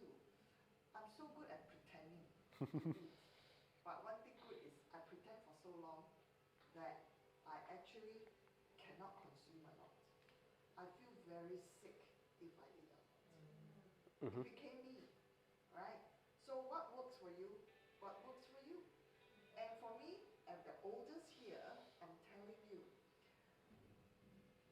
do I want to do? That's why your questions are very good. And it's like I've done most of what I wanted to do. I still got time left. And I've learned so much. I've really found so many things that works for me. And I want to come back here. And many people ask me, why me and my husband can live anywhere in the world, why do we want to come back here? Because family means a lot to me. So much to me, right? And I have all the time and all the knowledge.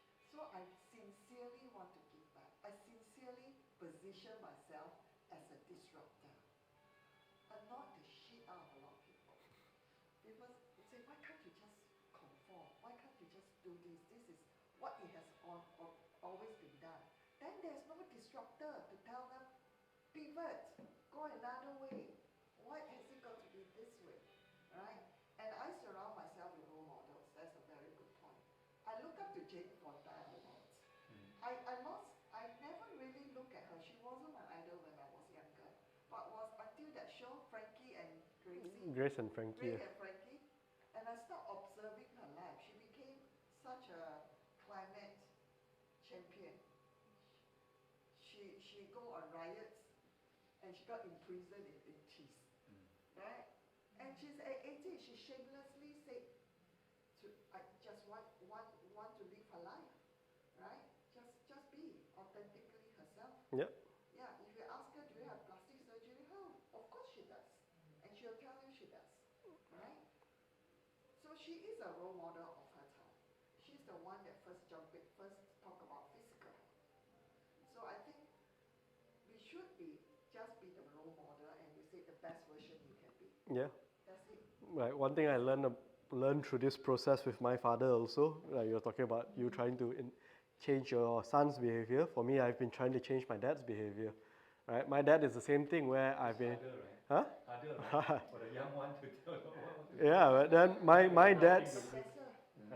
Professor. My dad's mindset is, you know, he's almost 70 now. He's at an age where his friends are dying, right? But each time the friend dies of heart disease, of cholesterol or whatever, instead of being like, oh no, I need to take care of my health better, my dad's mindset is, oh, you see, my friend just died.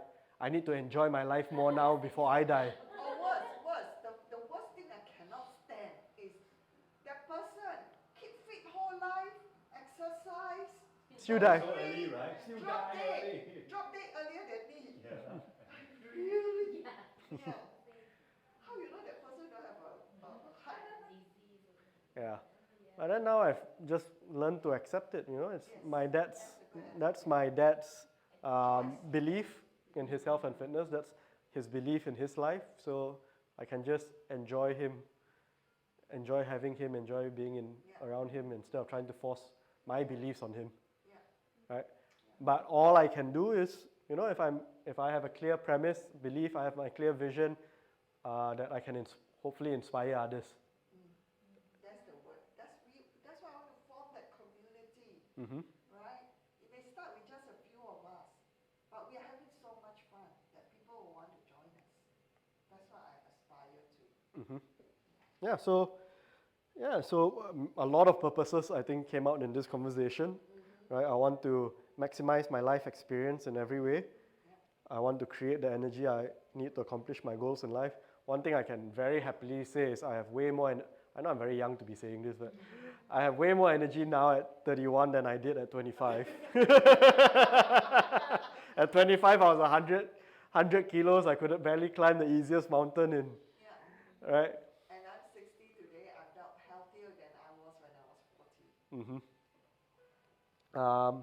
My excellent health allows me to have a high degree of mental and emotional fitness and to realize my true character and spirituality. A lot of these words come out because there's other categories in the life book framework. But yeah, without my health and fitness, physical health and fitness, I wouldn't have the mental health, the emotional health, the character, the spirituality, right? This is really the foundation of all the other categories of our life, right? So yeah, let's do that exercise then. Okay, maybe you want to start. Read out one of your visions for health and fitness. And then we can take turns. Maybe we go one round and each of you can ask her why that's so important to her. Yeah. So my vision is to be, when I'm in my later years, maybe in the 70s, 80s, I want to be as sharp, if not more, in my mind. I think being older, the biggest fear is getting dementia, forgetfulness. I think when the mind goes, no matter how strong your body is useless. So I think we talk about health, a lot of time we focus on physical health. Why do you think I want to work again? Why do you think I want to challenge myself again? Because when we fight in that survival mode, your brain actually produce more hormones and work harder. So it's like all the stress. We need to put good stress in our body, right? So that part to me, sharp in mind is very important. Yeah, my vision of myself is I'm so sharp. By that time, maybe I'm writing books of all my learnings and my training. And I'm not only active as in strength, but agility and flexibility. Because as you grow older, falling become real. So you know that as you grow older, your eyesight, it tells lies. You know that, right? That's why people always fall off steps or things that, because when you're older, the steps, you don't see it very clearly anymore. Yeah, so you step off, it's actually higher, but you think it's lower, or lower, you think it's higher. So being able to stumble is very important. So those are the little things that I really want to build into a program, where it's not just strength building, cardio, it's so many dimensions. And emotion is definitely how you react to stress, how you react to anger, how you react to a lot of emotions around us. And as you grow older, you know what? One thing I realize a lot older people are dying of, they don't die of illnesses, they die of loneliness. My mom is in the 80s, and she belongs to that generation where she no longer feel useful, right? Because she is a caregiver, right? I realized that for her whole life, her job was a full-time mom, her job was to serve. She served the children, and then she going on to serve the grandchildren, but the grandchildren also grew up. So nobody needs her anymore, and that's when she started getting frail. And her loneliness brings tears to my eyes. Really, I just can't even look at her. I don't know what to do with her. Right? So that is one part, that community become very important. Yeah. So, anyone have any questions for Kim about her vision for herself? I think she was pretty clear. Her mentally. All set already. No need to ask why, she already told us. Yeah, she really explained her rationale. I mean, ask it for yourself. It's not something that you've thought about. It's something that you want more clarity because you resonate with it and you want to understand more about it. Yeah, and you. In terms of you say you want your mind to be sharp, how to maintain that? It's sometimes that it's not like from food, it's not from your lifestyle. It can be a DNA as well. I think it's more of mindfulness. Like for example, we get forgetful, right? Oh, sorry, I don't know where I put my phone. Gone. Because we are not mindful, right? And to me, I must say to myself, I have hardly lose phone or keys or things like that. Because like passports. Because I used to I travel a lot. And the biggest mafan, trouble, is when you lose one of these things. And I just cannot stand the thought of going through the hassle. So I always make a point. I make a point. When I put my phone down, I make a point. Where I put my passport, I make a point to note it. Now you ask me where, I can tell it exactly where. When you ask me where my keys are, I can tell it exactly where. My phone. So those are the things I will not forget. So you make a point. Yeah. And that becomes a muscle in your memory. Yeah. Yeah, just make a point. With your mental fitness, it's also like a muscle. You don't train it, it will deteriorate. Train to remember, that's the point. Yeah. But I personally, one of my family members has dementia at the age of 60. and she used to be very active, very sociable, not like those that stay at home. She work after work, then she travels a lot, she enjoys her life. But just like 2 years after her retirement, It she is starts, hereditary. Yeah. wow, the whole thing changed.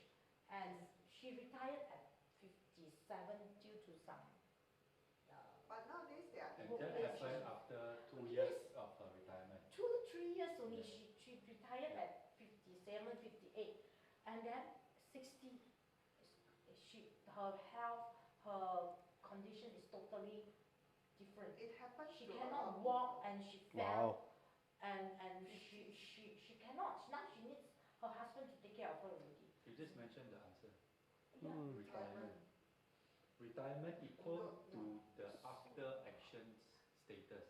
Retirement, that means you rest, or you But retirement she- like what Kim is continue. I mean, No. she retired because of financial freedom, but the person is still active.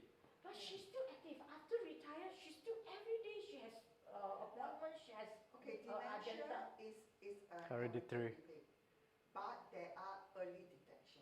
Mm. There are 4 stages to dementia. So there are early detection. There are medicine now. There are intervention now. There are diet that could help. Mm-hmm. Right? So all these things, and exercise, one thing actually helps. Yes, The yes. brain I is just short of oxygen. I'm telling you, this is one thing about aging that everyone fears. Parkinson, dementia, whatever. No, I understand Yeah. what you say. To me, is that this particular case, she is not someone that, like I say, she do a lot of exercise. Health. She go yoga. She goes go out with friends. It's not like all her lifestyle is more than what I can do today. But it's just that when the things strike, she cannot stop. It's not something that she can prepare for it. There's no Okay, cure so for it. I mean, Yeah. okay, that's very unfortunate for her. But how Yeah. does this affect your beliefs in health and fitness? It's a big question mark from when I look at her case. I really I ask myself why this thing can happen to her and what is the root cause, because like what Kim says, you have to make sure that you always do exercise, you take care of your diet and things like that. But all these things is she used to do that, but still she cannot control. When the brain stop working, it's just like that, So she's like very sudden. It's not like retirement, then she just stay at home, do nothing. She's still very active, but suddenly she fell, she cannot balance herself. When she drive, she cannot drive on straight line, just go one side and then we have slowly. we have relatives who are like that. Yeah. It's very scary. For Yeah. me, it's like, No, but I cannot accept there are that. two ways you can look at it, right? One, you can look at it as, oh, what's the point of trying? Look at her, she tried so hard and she still ended up like that. Another way you can look at it is, yes, it's unfortunate for her. These things are out of my control, but the things that are in my control, I'll still try my best. So you can look at it as an empowering, that's why I keep asking about what empowers you. If that belief doesn't empower you, chuck it aside, don't think about it. If it empowers you, then great, look at it further. Like for me, one of my biggest motivations for my health and fitness also is my dad, my uncles, my male cousins, all on my dad's side, all of them, tongkat wheelchair. My dad also can barely walk now without a tongkat. And it's because all of them got arthritis. And arthritis is very, very, very, very hereditary. I can say, I'm going to get arthritis when I'm 50. Why bother doing anything now, right? I can give up. Or I can also look at it as like, there's a high chance I'm going to get arthritis. If I don't do anything right now, I'm definitely going to get it. But if I start young, I work on it, I know that this is going to happen or might happen, I can prevent it, right? So instead I use it as a way to empower me to go to get healthier instead of, just accepting and giving up, right? Sure. So try to look at things in an empowering way. Okay, we strayed a bit from the exercise. Yeah? It's still relevant Yeah. to address our fear. Yeah. Yeah. Yeah. Okay. Anybody else? Stephen, we want to share a vision of yours? My vision is straightforward. I will continue to improve my aerobic capacity, my strength, and also Oh, my that's not here. flexibility as time goes.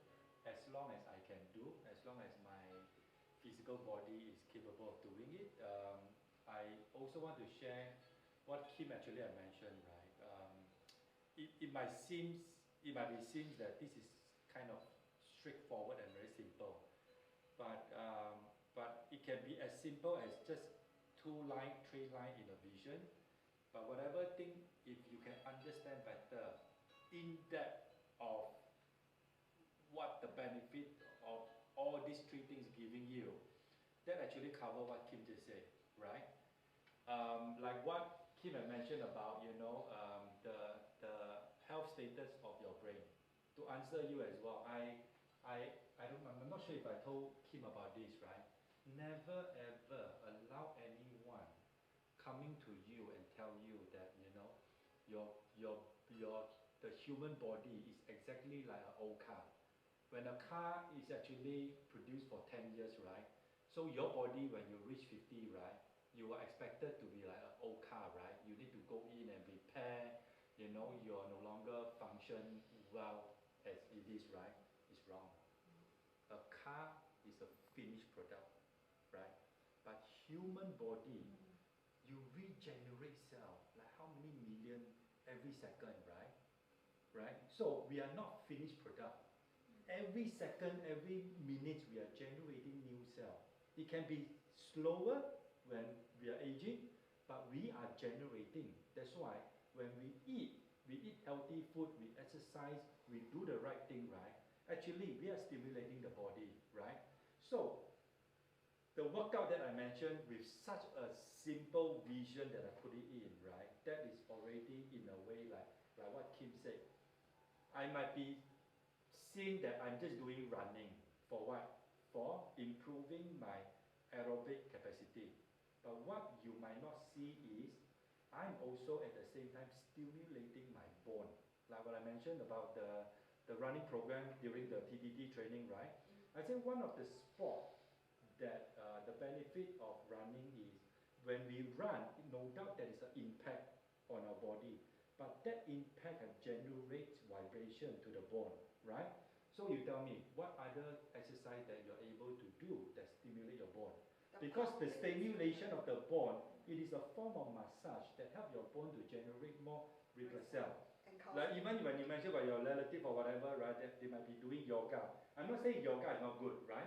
There are certain sports that you do is bring benefit, right? And what more we talk about when we do certain exercise, cardio exercise, whatever, right? That actually help to stimulate our hormones. Without us knowing, I'm not sure whether you heard about this in TV, shopping in TV, right? I think there was this vibration machine that was selling in Taiwan. Don't buy the Ogawa one. The Ogawa one is wrong because the Ogawa vibration, they are actually left and right. The original vibrations machine is supposed to be up and down. When both your feet stand on it, right, you're supposed to be vibrate like that instead of vibrating like that because it hurts your pelvic structure. Don't buy the Jitel or Ogawa.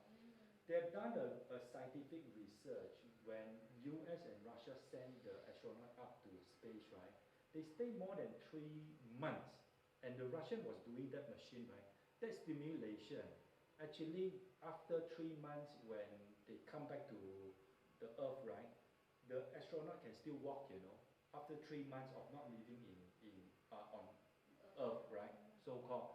So with all this sport, it might be seen as just sport, just aerobic capacity, just strength and flexibility, right? You might not see, or you might be seen that this is just only a physical build up, right? And you don't see the health benefit that by doing this, you will actually benefit a lot more.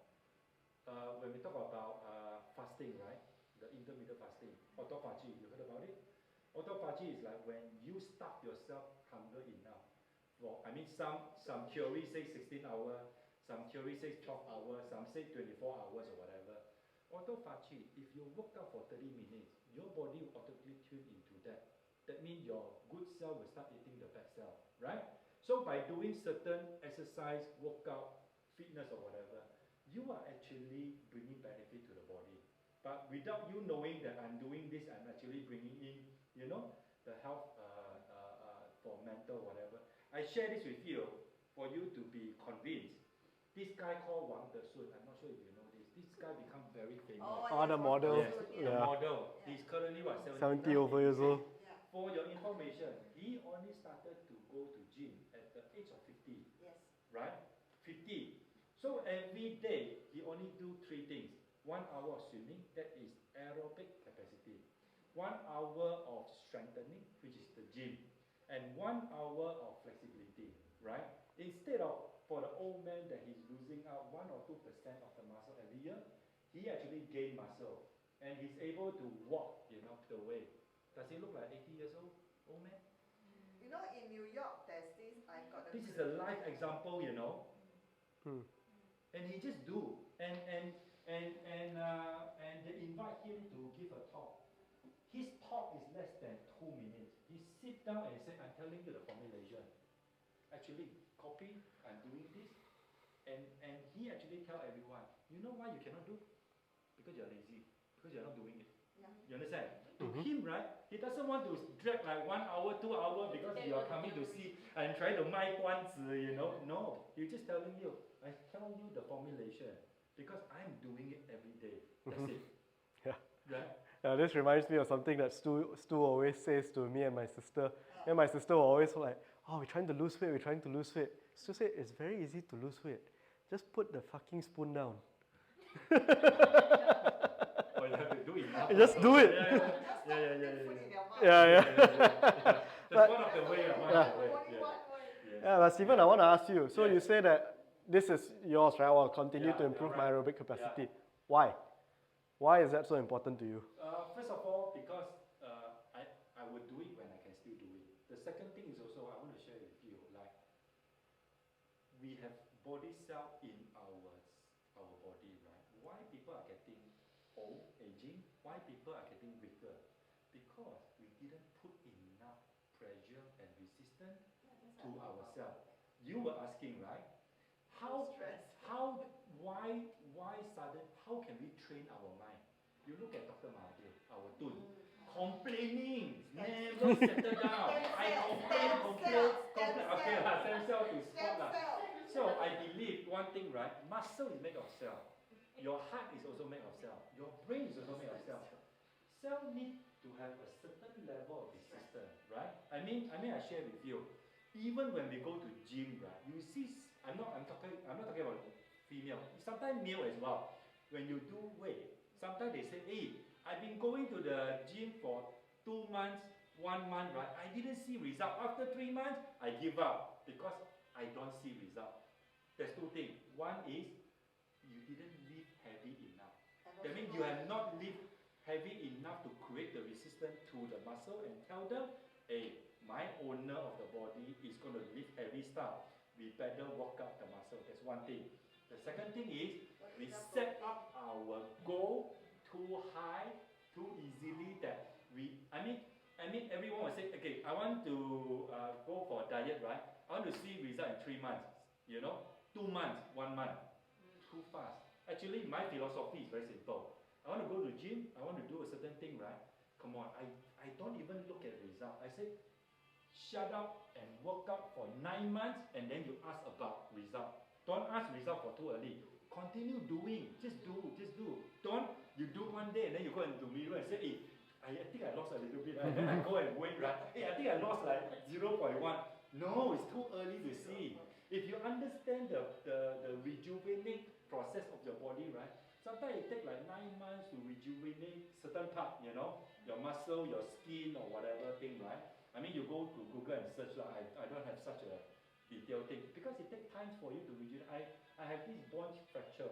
I'm also trying to look for how long does it take. It took maybe almost 1 year to fully recover and build the whole thing.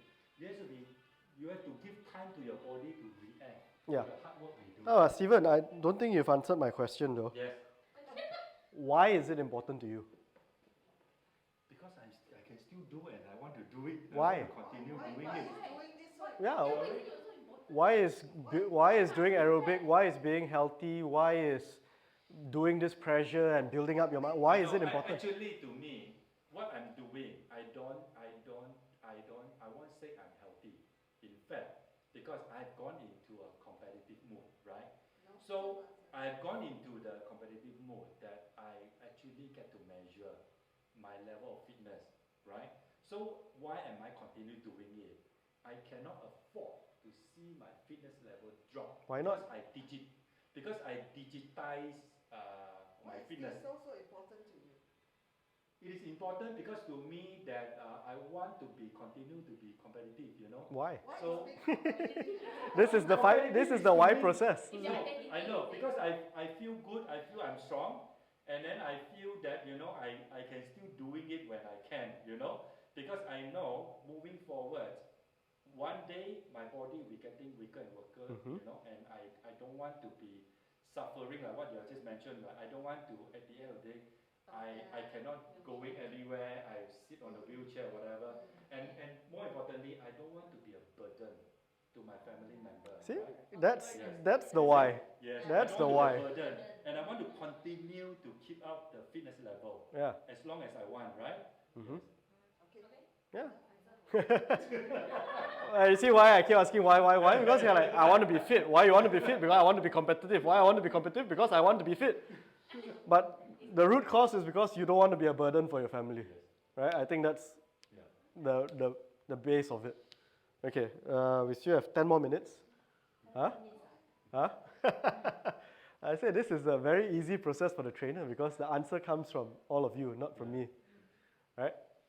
Yun Ke, one of your visions you have for yourself? I want to travel around the world without health and wellness becoming a limiting factor. Mm-hmm. Okay. And you wanted to ask me Why? Why again? I want to enjoy more. I want Traveling make me feel good. not about traveling make me feel good. It's more on I think I want to find some purpose, and perhaps I may not able to find it in Malaysia because it's So I sorry. feel See like you tomorrow. I need to open my Horizon. horizon by visiting a different country, meeting a different people, know their culture. So I probably have a more comprehensive view about the world. Why is it what is the life purpose or something like that? Mm-hmm. Yeah, but if let's say without a strong body and also adaptability, because when you go to other country, it could be very different in terms of weather, culture, and the food they eat, right? So if I don't have a good body, I don't think I can go around the world, travel around the world. Yeah, especially when over the years in Malaysia with only summer weather, I'm not sure whether I'm fit to stay in other country. Is only like winter is negative degree Celsius. Mm-hmm. So I believe in order for me to know more about the world, I need to really have a strong body. Yeah, Yeah. great. I mean, that's a strong reason why you have that. Why already? God? Sounds to me like it is. Okay. I mean, again, there's no right or wrong. It's whatever serves you, whatever motivates you. It's very similar to mine, right? Like I want to be able to climb mountains. I want to be able to dive. Yeah, see, Right. the time I go to Japan, I also go to climb mountain, but I would never do it in Malaysia.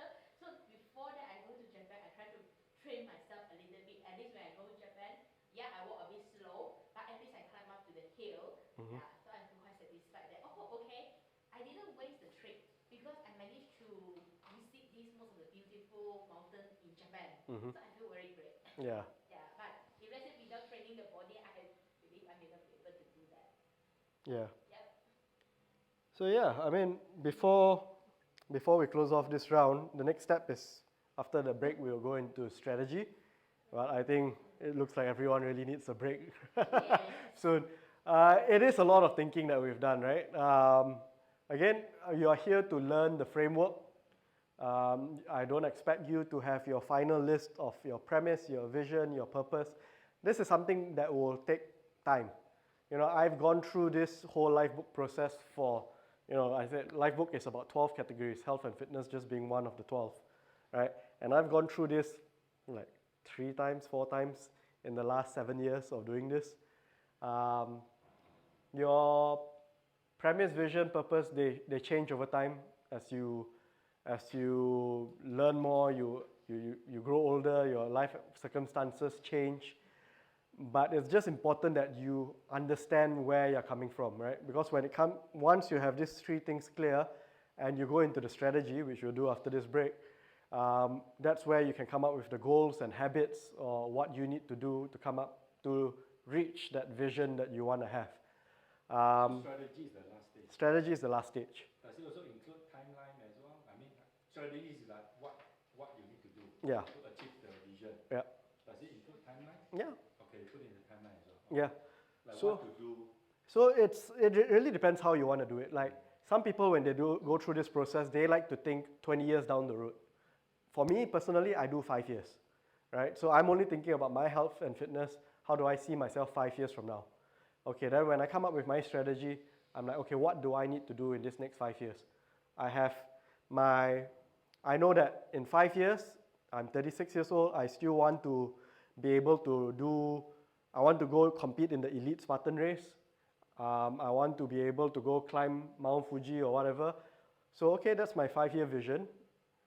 I have a strong reason why I want to do these things. I know my purpose, so then I come up with my strategy. Okay, this 5-year vision, how do I break it down into what is my goal 1 year from now, 2 years from now, 3 years from now, 4 years from now? Then I know my goal for 1 year. Okay, if my goal in 1 year is, okay, if I want to be able to do the Spartan Elite, I need to be able to do the Spartan open competition this year. What do I need to get there? By quarter 1, I need to be able to run 21K.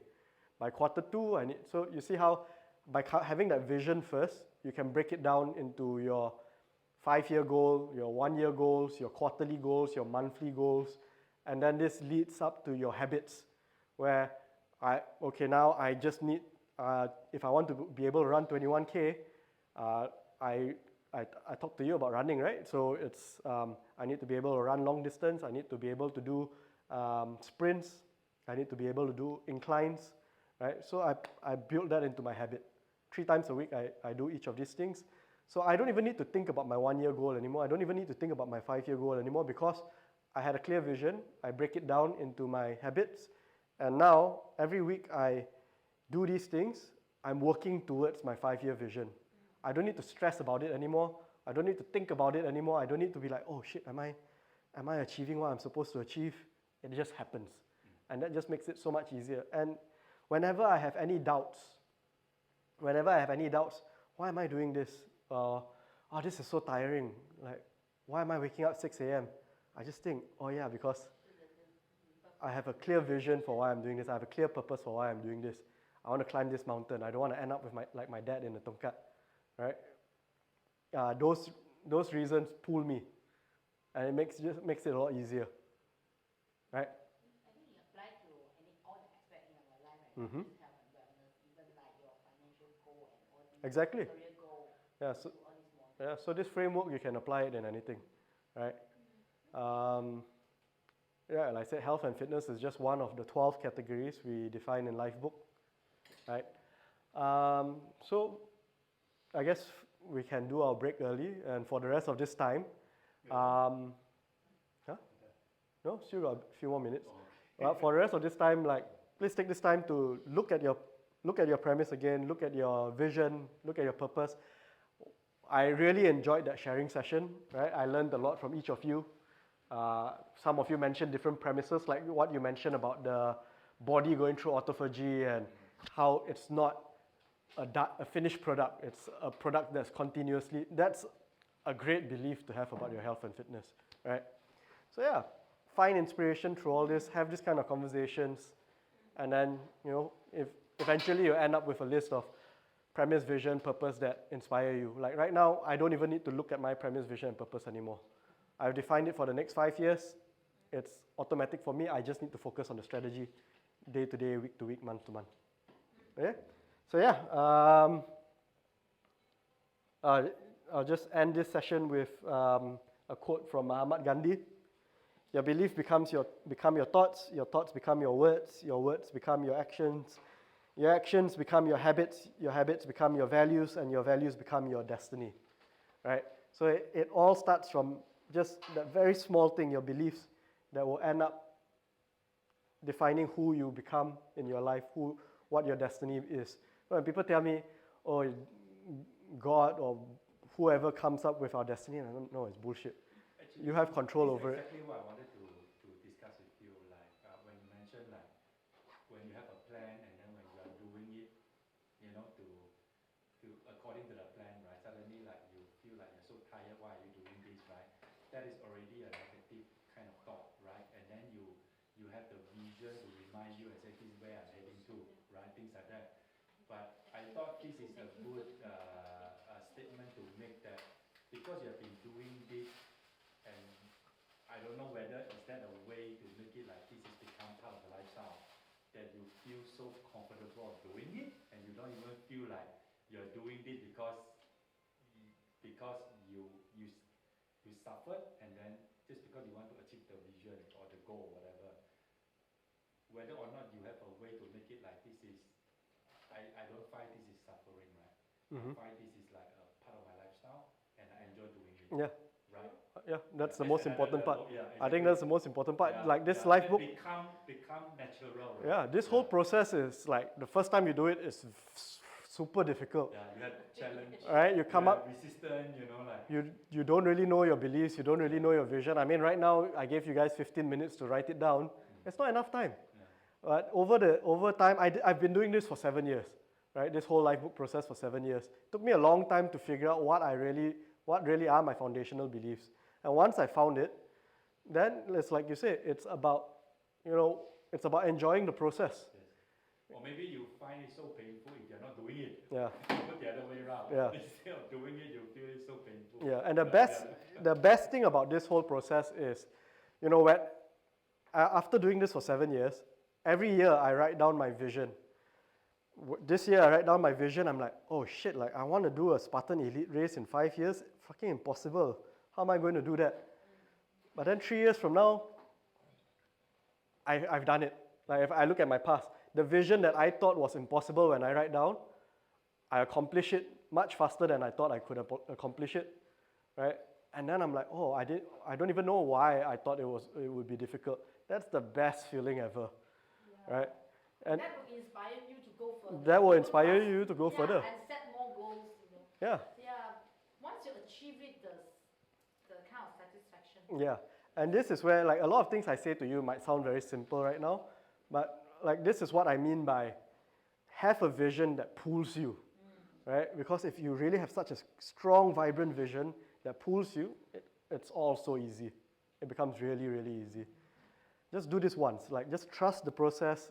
Come up with your premise, vision, purpose. Come up with your strategy. Do it once. Once you see your vision come to fruition, right? Then it's just like, yeah, it's like adrenaline. It's like a drug. I want to do this more. I want to do this more, right? Yeah. Okay. Okay. Thank you, everyone. We'll break for a 15 minutes break, and we'll come back after this. Thank you. Okay.